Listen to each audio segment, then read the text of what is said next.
Everybody stand down.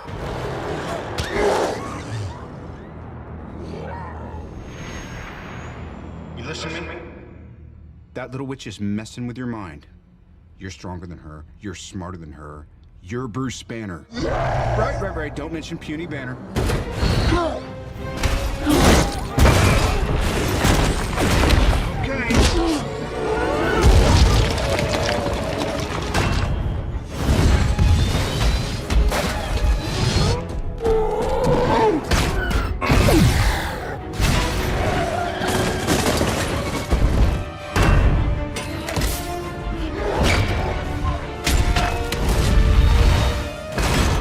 In the back? Dick move, Banner.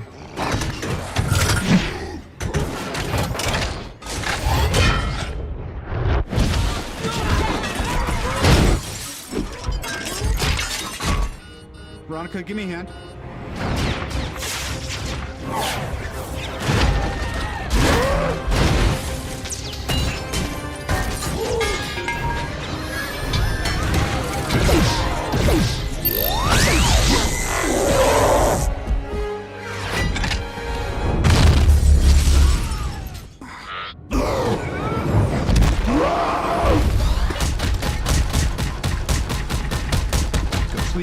Go to sleep.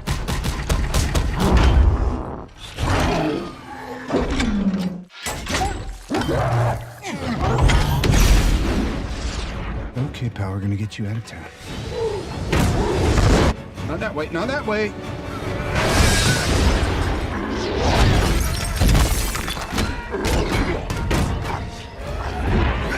Come on, Bruce, you gotta work with me.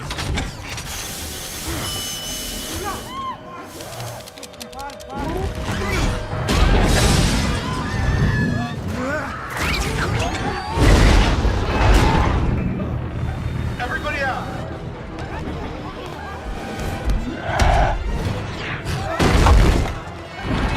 Going down!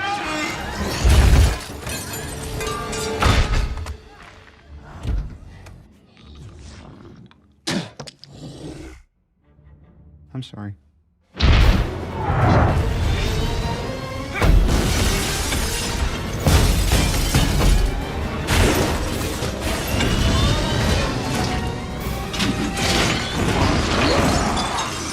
Damage report. That's comprehensive. Show me something.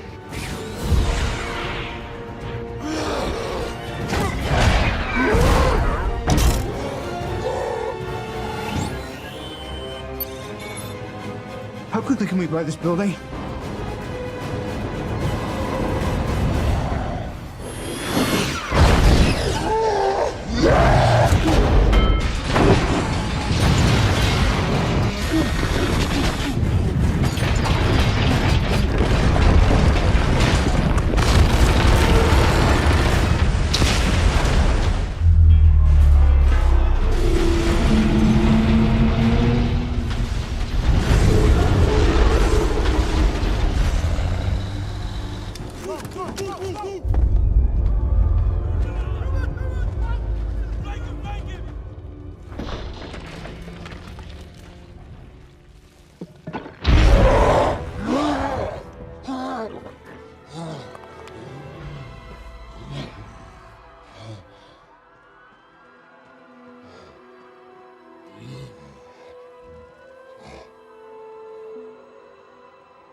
Welcome to the Mr. Pictures channel. Today, I'm going to bring a story entering the MCU, where many interesting points will be brought up, about an alternative version of Tony Stark with gold armor to fight an intergalactic threat. Let's get straight to the point. Tony Stark's last legacy, awakening at the end of the universe. Tony Stark opened his eyes and blinked several times. The last thing he remembered was the snap of his fingers with the Infinity Gauntlet. He had defeated Thanos. He had saved the universe. But then, he died. Or at least should have died. He stood up slowly, feeling the weight of his own body. But something was different. There was no pain, no burns, no damage caused by using the gauntlet. Where the hell was he? Looking around, he realized that the scenario didn't make sense. The sky above was an infinite void, filled with stars that seemed to pulse in unknown patterns. The ground beneath his feet was not Earth, but a metallic surface, shiny and cold. Welcome to the end, Tony Stark. He turned sharply. Before him, a tall man dressed in a white robe was watching him with an enigmatic gaze. His skin seemed to be made of light, and his eyes glowed as if they contained entire galaxies. "Who are you?" Tony asked, feeling his mind already starting to work on 1,000 hypotheses. The being smiled slightly. "I'm the Watcher." Tony crossed his arms. "Okay, is this some kind of post-mortem delusion? Because if it is, I have to say I was expecting something less depressing." The Watchman remained expressionless. "You're not dead, Tony Stark, but you're not alive either. You were pulled to this point in time and space for a greater reason." Tony frowned. "And what would be that reason?" The Watcher took a deep breath before speaking. "You saved one universe, but in doing so, you doomed another." Tony was silent for a moment. "You'll need to be more specific." The Watcher extended his hand, and a holographic projection appeared. Tony saw distorted images of a reality he didn't recognize. Cities were on fire. Fallen heroes lay in ruins. At the center of it all, man in gold and black armor, raising a handful of cosmic energy. Tony's blood ran cold. He knew that armor design. It was his. "This can't be real." The Watcher looked directly at him. "This is a version of you, Tony Stark. A version that realized that to save the universe, it was not enough to destroy villains. It was necessary to rule everything, to be the only absolute truth." Tony swallowed. "And you want me to fix it?" The Watcher nodded.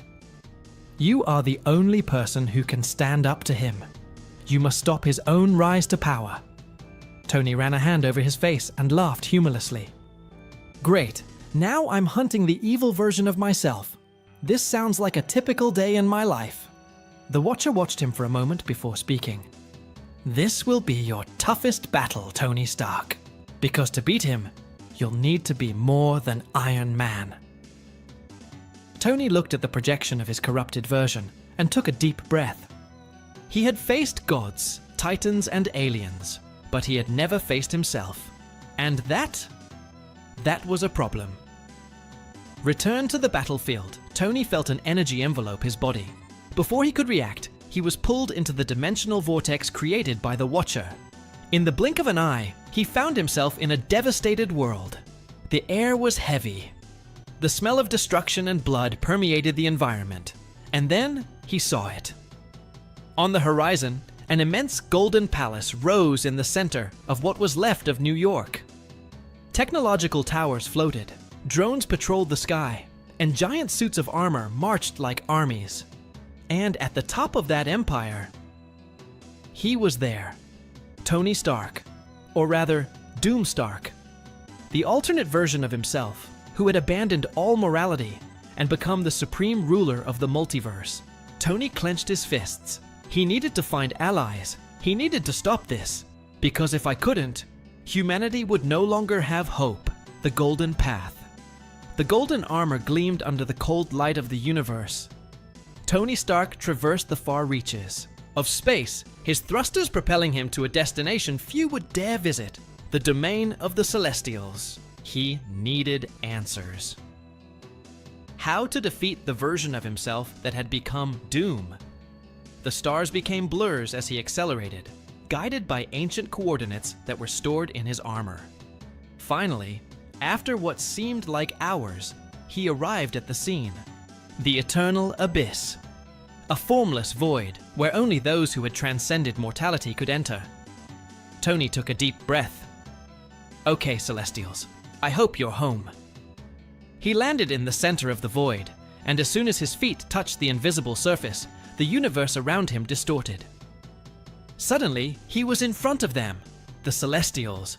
Their colossal bodies shone like living stars, each of them representing a force beyond human comprehension. Arishem the Judge was the first to speak. Iron Man, why did you come to us?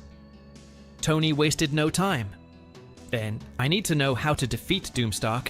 He is collapsing the lines of the multiverse and intends to rule everything. I need a way to stop him. The Celestials remained silent for a moment. Then, one of them, Exitar, the Executioner, replied, "You'll never make it alone." Tony frowned. That's not a helpful answer, friend. I need something more specific.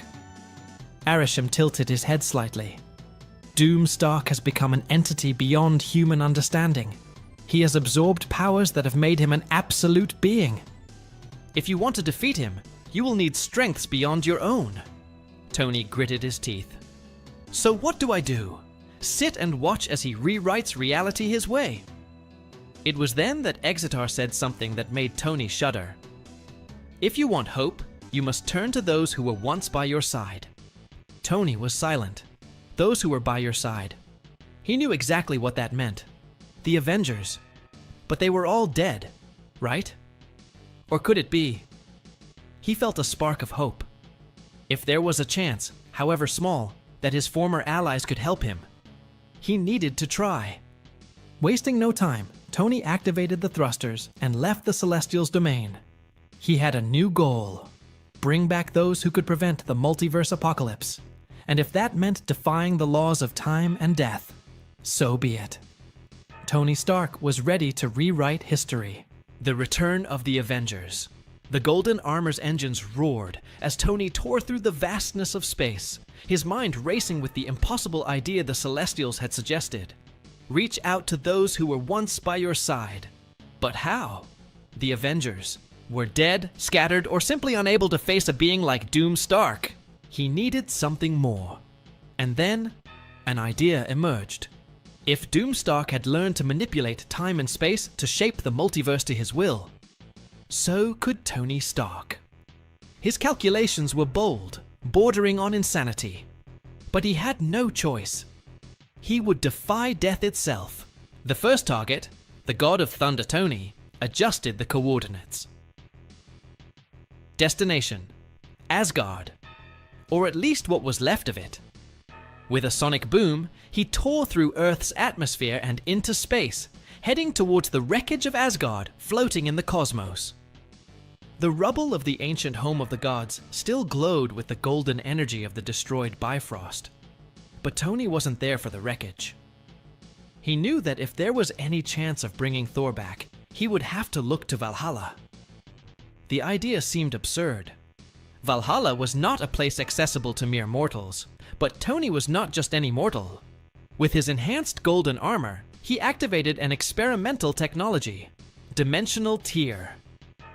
Let's see if I can force my way into the House of the Gods without getting kicked out. A portal began to open. A furious, golden vortex expanded before him, revealing a realm that no human should ever see. Valhalla. He took a step forward and fell.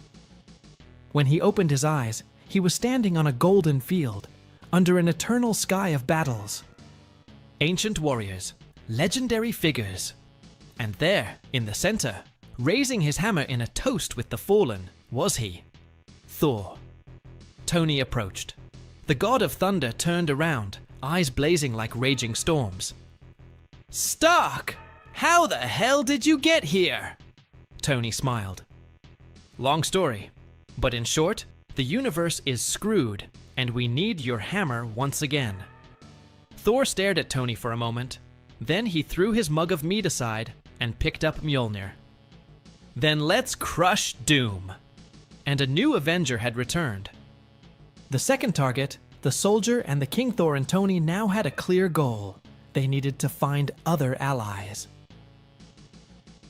Next destination, Wakanda. vibranium technology could be the key to bolstering the resistance against Doom Stark. They landed at the gates of Wakanda, only to find the kingdom shrouded in shadow and silence. Tony felt a chill. That doesn't feel right. Thor swung Mjolnir, ready to fight. It was then that a figure emerged from the darkness. Black Panther. But it wasn't the same T'Challa that Tony knew.